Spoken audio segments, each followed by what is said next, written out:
उत्तराखंड के गढ़वाल का पैनखंडा परगना। यहाँ धौली और विष्णुगंगा नदी का संगम होता है। इस संगम से आधा किलोमीटर दूर 6107 फीट की ऊंचाई पर खूबसूरत पहाड़ों के बीच एक सन्यासी पहुंचा। ये दौर था 8वीं सदी का और ये सन्यासी आया था हजारों कोस दूर भारत के दूसरे कोने त्रावणकोर से। और इसी सन्यासी को आज दुनिया जगत गुरु शंकराचार्य के रूप में पहचानती है। शंकराचार्य ने यहाँ पर एक मठ स्थापित किया जिसका नाम था ज्योतिर्मठ, और इसी ज्योतिर्मठ को आज जोशी मठ कहते हैं। जोशी मठ मीडिया की सुर्खियों में है क्योंकि इस शहर का अस्तित्व अब खतरे में है।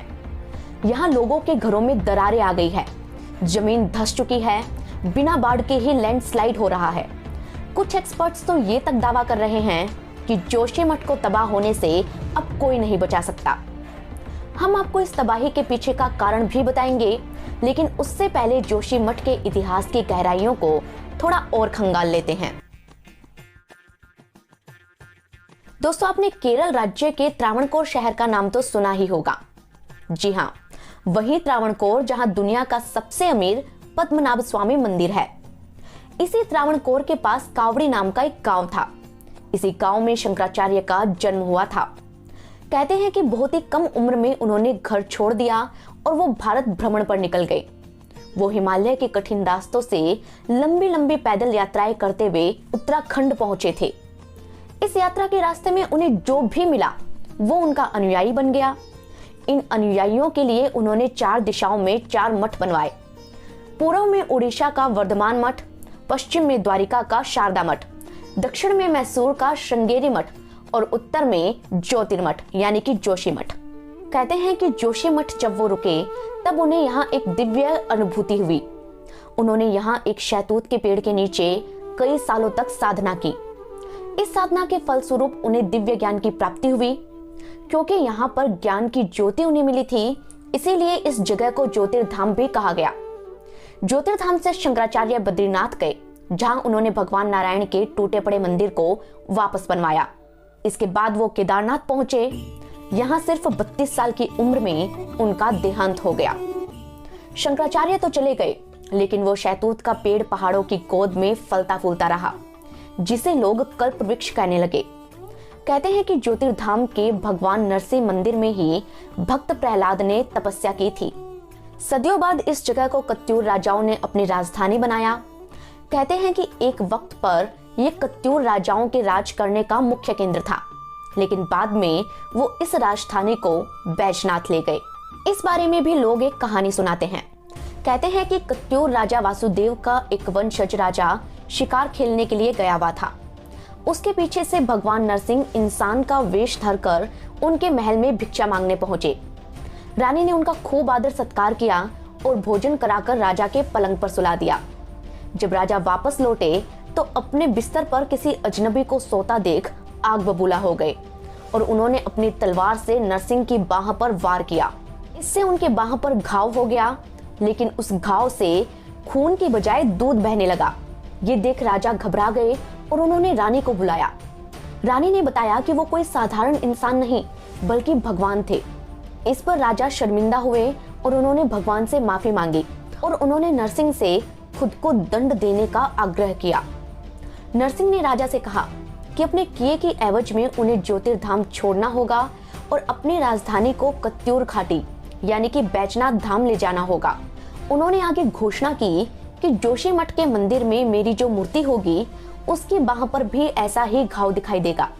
जिस दिन मेरी मूर्ति नष्ट होगी और उसकी बाह टूट कर गिर जाएगी, उस दिन तुम्हारे साम्राज्य का भी अंत हो जाएगा और दुनिया भर के राजाओं की सूची में से तुम्हारे वंश का नाम हट जाएगा।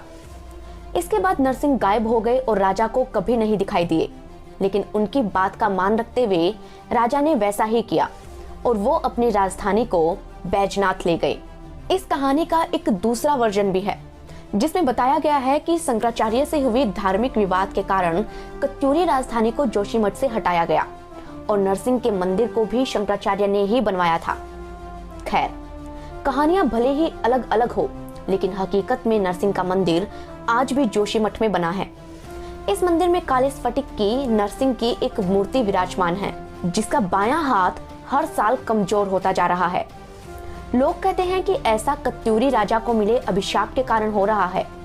खुद भगवान विष्णु ने कहा था कि जिस दिन मूर्ति का हाथ पूरी तरह टूट जाएगा, उस दिन नर और नारायण पर्वत एक दूसरे में समा जाएंगे, जिससे भयानक लैंडस्लाइड होगी और बद्रीनाथ धाम का रास्ता हमेशा हमेशा के लिए बंद हो जाएगा। इसके बाद बद्रीनाथ के मंदिर को जोशीमठ के आगे भविष्य बद्री नाम की एक जगह पर ले जाना पड़ेगा। ये तो हुई फ्लैशबैक की बात। अब कहानी को थोड़ा फास्ट फॉरवर्ड करके 20वीं सदी में चलते हैं।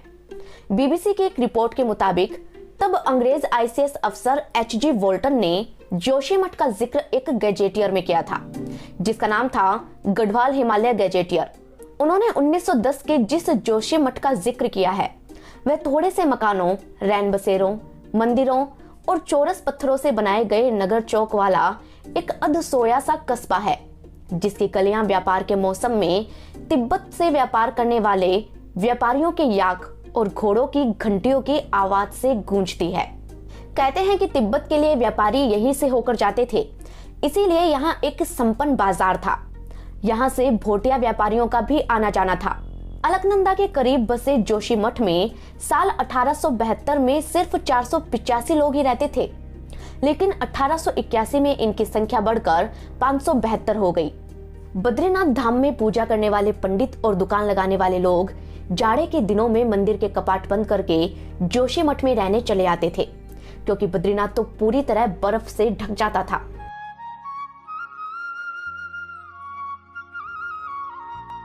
एक वक्त था जब यहाँ पर बहुत थोड़े से लोग रहते थे। ये जगह बेहद शांत और स्वर्ग से भी सुंदर थी। यहाँ से पहाड़ों का जो खूबसूरत नजारा दिखता था, उसके बारे में टिहरी गढ़वाल के मशहूर कवि और पत्रकार शिव प्रसाद जोशी ने अपनी कविता जोशीमठ के पहाड़ में लिखा है कि जोशीमठ के पहाड़ दिन में ऐसे दिखते हैं जैसे कोई सफेद दाढ़ी वाला बाबा ध्यान में अचल बैठा है। कभी एक हाथी दिखता है, खड़ा हुआ रास्ता भूला हो जैसे जोशीमठ में आकर अटक गया है। बर्फ के कपड़े पहने सुंदरी दिखती है, पहाड़ों की नोकों पर सुध-बुध खोकर चित्त लेटी हुई। इस कविता का बाकी हिस्सा हम आपको सुनाएंगे, लेकिन कहानी को जोड़ते हुए। दोस्तों, हुआ यूं कि 20वीं सदी के ढलते ढलते सब कुछ मानो बदलने सा लगा था। साल 1950 में तिब्बत पर चीन ने कब्जा कर लिया, और क्योंकि ये इलाका तिब्बत के करीब था, इसलिए सरकार को यहाँ पर सेना की यूनिट्स को तैनात करना पड़ा। दूसरी तरफ बद्रीनाथ, फूलों की खूबसूरत घाटी माना और सिखों के पवित्र तीर्थ स्थान हेमकुंड साहिब का रास्ता भी जोशीमठ से ही होकर जाता था। इसीलिए यहाँ पर टूरिस्टों का आना जाना बढ़ने लगा। बदलते वक्त के साथ जोशीमठ में लोगों की भीड़ भी बढ़ने लगी थी, इसीलिए यहाँ पर डेवलपमेंट शुरू हुआ। बहुत सारे लोग रोजगार की तलाश में यहाँ आकर बस गए। लोगों ने जमीन खरीदी, अपने घर बनाए। कई कंपनियों ने टूरिस्ट के लिए होटल खोले। जिस जोशीमठ की आबादी 2011 में सिर्फ 17,000 की थी, वो आज 50,000 के करीब पहुंच गई, क्योंकि लोगों को इस बात का पता ही नहीं था कि वो बारूद के ढेर पर बैठे हैं।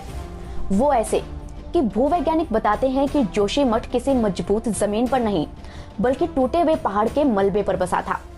यहाँ के पहाड़ किसी भी बड़े कंस्ट्रक्शन को सहने में सक्षम नहीं थे, लेकिन फिर भी कुदरत ने इंसानों के इस सितम को सहा और ये पहाड़ हैवी कंस्ट्रक्शन के बावजूद भी टिके रहे। तो सवाल ये आता है कि फिर गड़बड़ कहाँ हुई, इस बारे में भी आपको बताते हैं। कहते हैं कि असली खतरा बढ़ा 21वीं सदी में। हुआ यूं कि साल 2004 में एनटीपीसी और उत्तराखंड सरकार में एक समझौता हुआ और यहाँ पर विष्णुगढ़ हाइड्रो इलेक्ट्रिक प्रोजेक्ट शुरू किया गया, जिसमें तेज ढलान वाली सुरंगों से गुजरते हुए पानी की ताकत से बिजली बनाई जानी थी। 2000 करोड़ के इस प्रोजेक्ट से 520 मेगावाट बिजली पैदा होती। इसी के लिए पहाड़ों के अंदर सुरंगें खोदी जा रही थी। एक तो ये पहाड़ वैसे ही कमजोर थे, ऊपर से सुरंग खोदने के लिए जो मशीन काम में ली जा रही थी वो थी बहुत भयानक। इस मशीन को कहते हैं टनल बोरिंग मशीन, शॉर्ट में टीबीएम। जानकारी के लिए बता दें कि बड़े बड़े शहरों में चुपचाप मेट्रो टनल इसी मशीन से बनाई जाती है। करीब 5 सालों तक इस मशीन के जरिए पहाड़ों में टनल बनाने का काम तेज रफ्तार से चलता रहा, लेकिन फिर आया 24 दिसंबर 2009। दैनिक भास्कर की एक रिपोर्ट की माने तो उस रोज अचानक यह मशीन फंस गई, क्योंकि सामने एक हजारों लीटर बड़ा पानी का स्रोत था और इस मशीन ने गलती से उस जल भंडार में छेद कर दिया। यही कारण था कि हजारों लीटर साफ पानी अब बहने लगा। महीनों बीत गए, लेकिन काबिल से काबिल इंजीनियर भी न इस पानी को रोक सके और न टीबीएम चालू हुई। रोज 6 से 7 करोड़ लीटर पानी यूं ही बहता रहा और धीरे धीरे ये जल भंडार खाली हो गया। और ये सब हो रहा था उस पहाड़ में जो अलकनंदा नदी के किनारे पर था।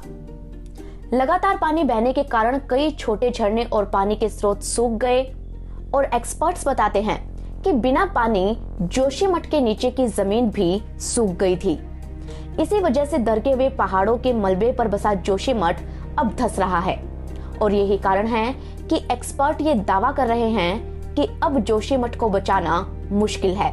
जो लोग सालों से जोशीमठ में रह रहे थे, अब उन्हें भी अपना घर छोड़कर जाना पड़ रहा है, क्योंकि लोगों के घर खुद ही जमींदोज हो रहे हैं। जिस गुफा में शंकराचार्य ने साधना की थी, वो गुफा और कल्प वृक्ष के पास जो मंदिर बना था वो भी ढह चुके हैं। दोस्तों, ऐसा नहीं है कि सरकार को इन सब के बारे में पता नहीं था।